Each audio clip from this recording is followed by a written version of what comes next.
Olá, sou José Antônio Valverde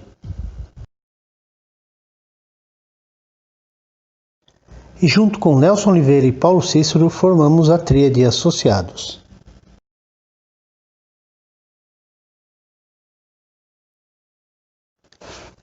Apresentamos o curso Condução Segura, porque voltar para casa é o mais importante.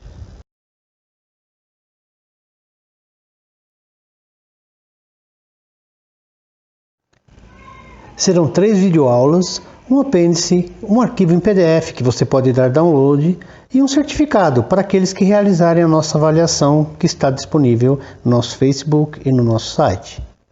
O público-alvo são os condutores profissionais e quem queira conhecer um pouco mais sobre condução segura.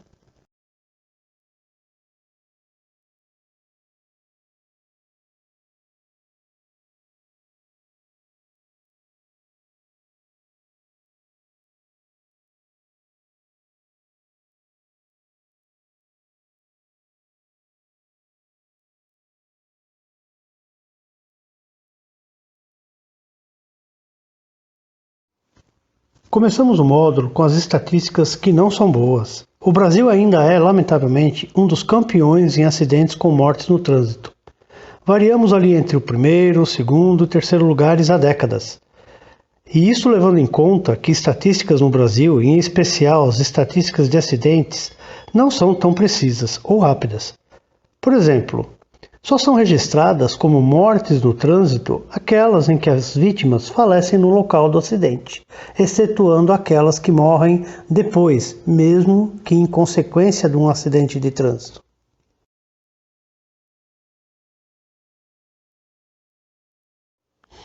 Vejam os números alarmantes. São mais de 50 mil mortes por ano oficiais. Ou seja, como dissemos, este número é muito maior, infelizmente.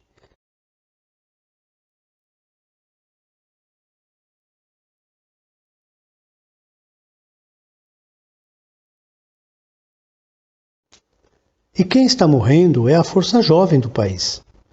A boa notícia é que estamos melhorando, porém lentamente, devido mais à punição das multas do que a uma verdadeira educação para o trânsito, como fazem alguns países que também tiveram alto índice de mortes e hoje têm esse número bastante reduzido, como o Japão, por exemplo. Lá a educação para o trânsito é ensinada desde a infância nas escolas.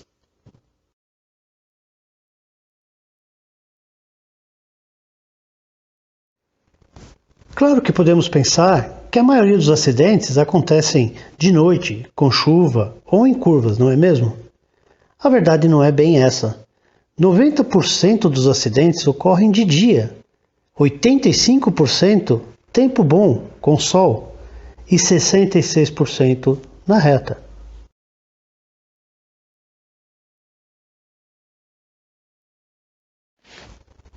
Vamos falar agora dos 3 principais fatores que influenciam para que ocorram acidentes no trânsito, a chamada tríade dos acidentes.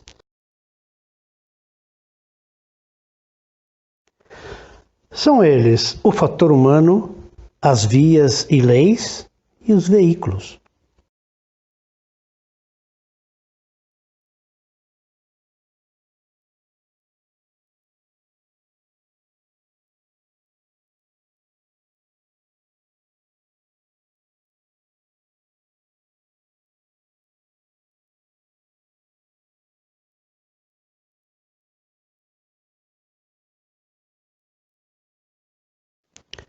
E adivinhem qual o maior fator causador de acidentes?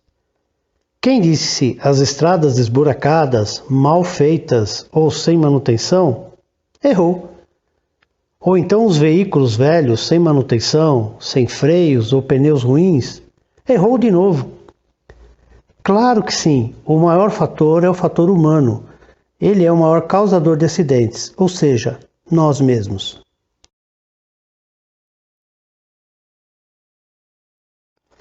As estatísticas não mentem. Mais de 80% é causado pelo fator humano, o condutor. 5% por defeitos mecânicos no veículo e 5% por problemas na pista.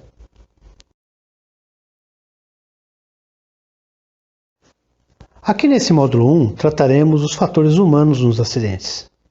E quais seriam estas causas que fazem nós, os humanos, cometermos tantos erros que levam a acidentes? Vejam as estatísticas.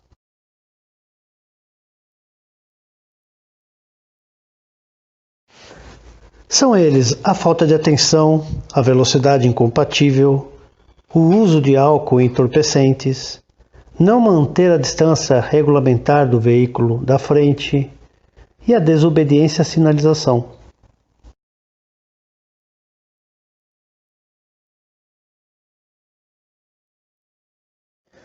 E o que provoca essa falta de atenção do condutor? O cansaço, muitas vezes longas viagens, a necessidade de parar para ir ao banheiro, alguma paisagem bonita, a sintonizar o rádio. Mas, claro, o pior deles, de longe, é o uso do celular.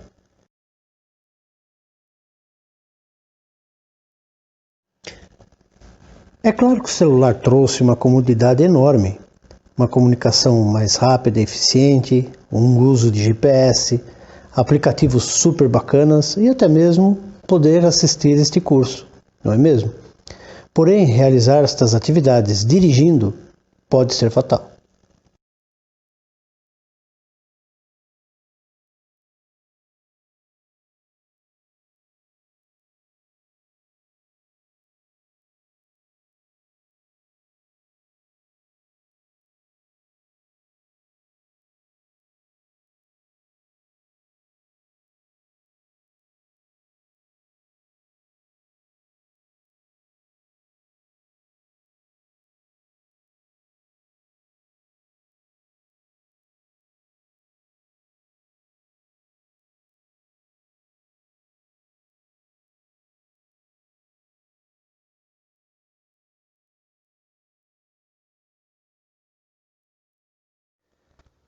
A segunda causa de acidentes dentro do fator humano é a velocidade incompatível. Incompatível com o quê? Com o veículo que você dirige, com a via, com a condição física, psicológica, com as condições do veículo e com as leis de trânsito. Quando você ultrapassa os limites da via, os limites do veículo que você dirige, ou seus próprios limites, você está numa velocidade incompatível e isso causa acidentes fatais.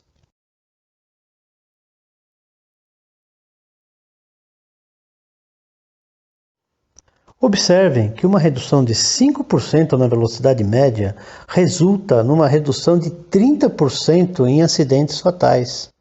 No final desse módulo, estaremos mostrando um vídeo que elucida muito bem esse fato.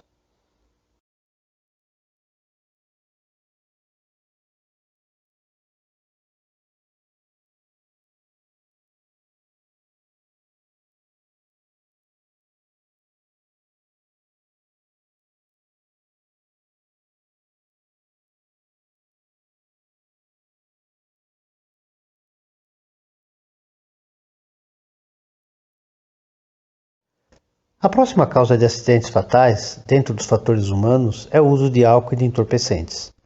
Não somos especialistas no assunto, porém entendemos que o uso de qualquer substância antes ou durante a condução muda a percepção de realidade do condutor e aumenta muitíssimo a possibilidade no envolvimento em acidentes fatais.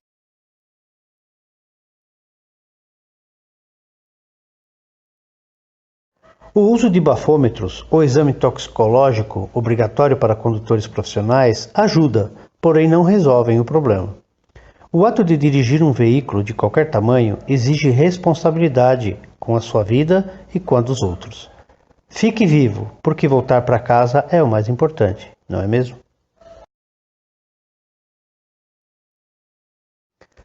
O próximo tópico que falaremos é o fato dos condutores não manterem a distância necessária do veículo que vai à sua frente. Essa distância é necessária para frearmos o veículo com segurança em uma situação de emergência, ou mesmo facilitar as ultrapassagens, deixando um espaço adequado para, caso necessário, o veículo que está te ultrapassando possa entrar na sua frente, evitando outros acidentes.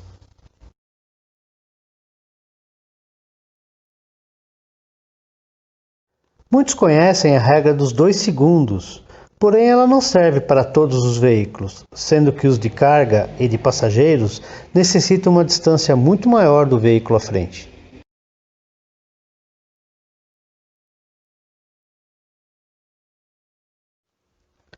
O que devemos levar em consideração é que nenhum veículo freia instantaneamente. E se isso fosse possível, o veículo pararia, mas você dentro dele seria jogado contra o painel na mesma velocidade, e o cinto de segurança provavelmente o esmagaria, ou esmagaria seu tórax. E se isso não ocorresse, ainda assim seu cérebro continuaria o movimento na mesma velocidade e se chocaria dentro do crânio, sendo fatal.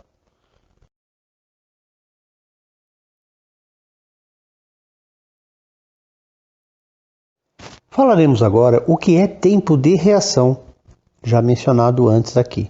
O tempo de reação é quando enxergamos alguma emergência, quando estamos conduzindo, e o cérebro, através da visão, é informado que você precisa pisar no freio. Esse tempo, em condições normais, leva até 2 segundos. É um tempo normal entre você ver o obstáculo, ver a emergência e o cérebro acionar o comando para você pisar no freio. Isso leva 2 segundos. Só que o veículo continua em movimento nesses 2 segundos. E depois que eu começo a acionar o pedal do freio, eu tenho tempo de reação do próprio veículo, que varia de produto para produto, de veículo para veículo. Esse tempo ele pode se estender e tudo isso é somado e é chamado de tempo total de frenagem. Esse tempo total de frenagem então varia se esses 2 segundos em média que levamos para reagir é modificado por alguma substância ou por algum problema ou por alguma distração.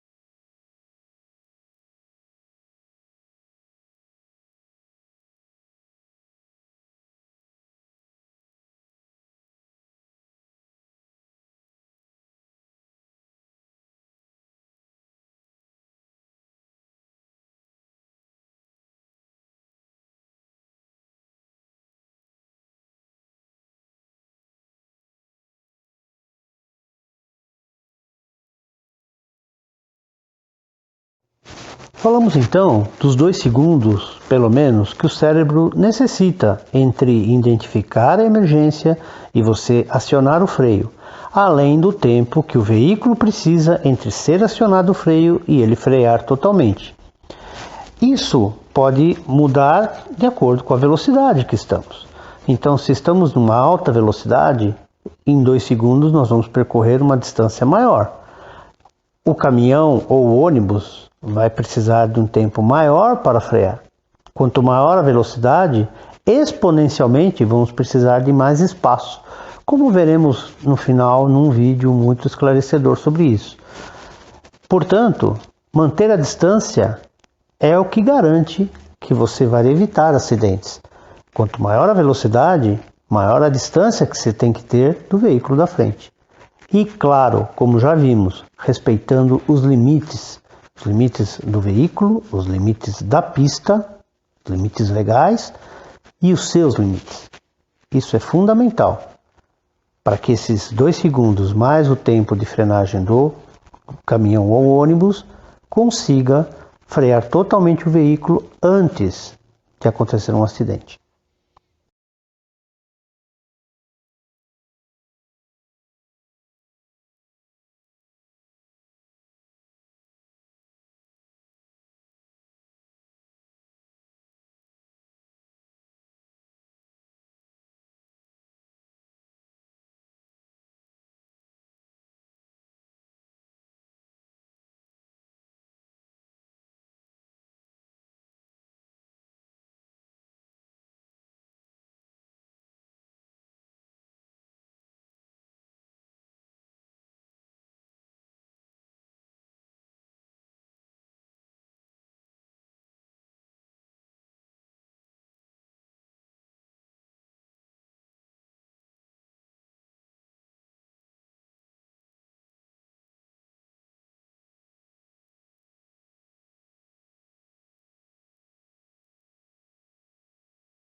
Vamos falar agora do último tema dos fatores humanos que colaboram com o aumento de acidentes, que é o desrespeito às leis.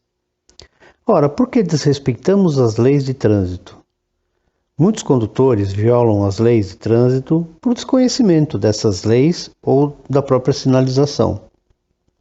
Problemas de visão, simplesmente o condutor não enxerga as placas, algo muito grave. Mas a pior situação é aquela em que o condutor simplesmente ignora a rebeldia, as leis e a sinalização. Nesse cenário de plena consciência de fazer errado, ou seja, querer errar, transforma-se em dolo, ou seja, crime em caso de acidentes fatais.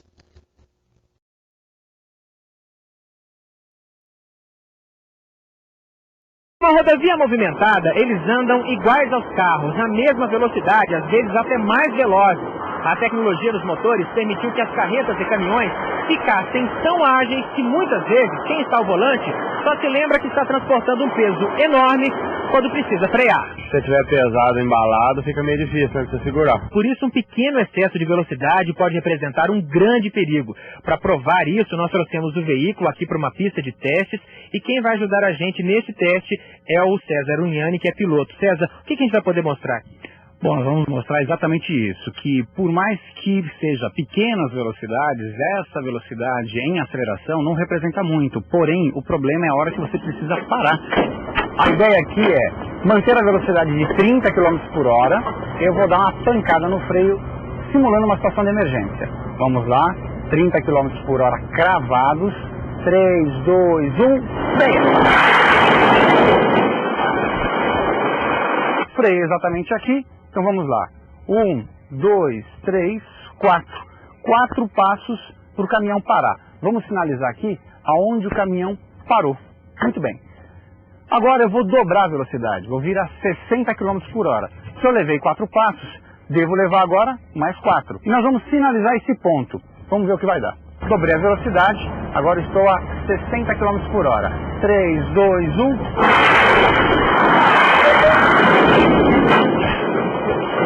Vimos que passamos aquele cone que a gente esperava e muito. Vamos ver quanto.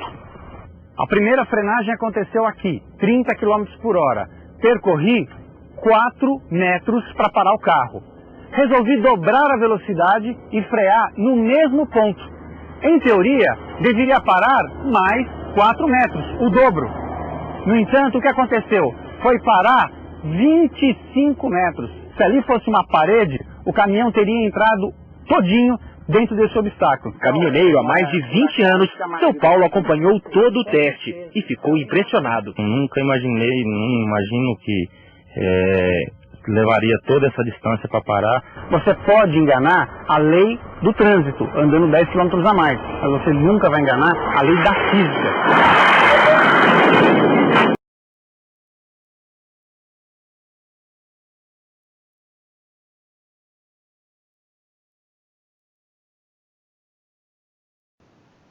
E assim, amigos, terminamos a primeira videoaula do curso Condução Segura, porque voltar para casa é o mais importante. Nos vemos na próxima videoaula. Até lá!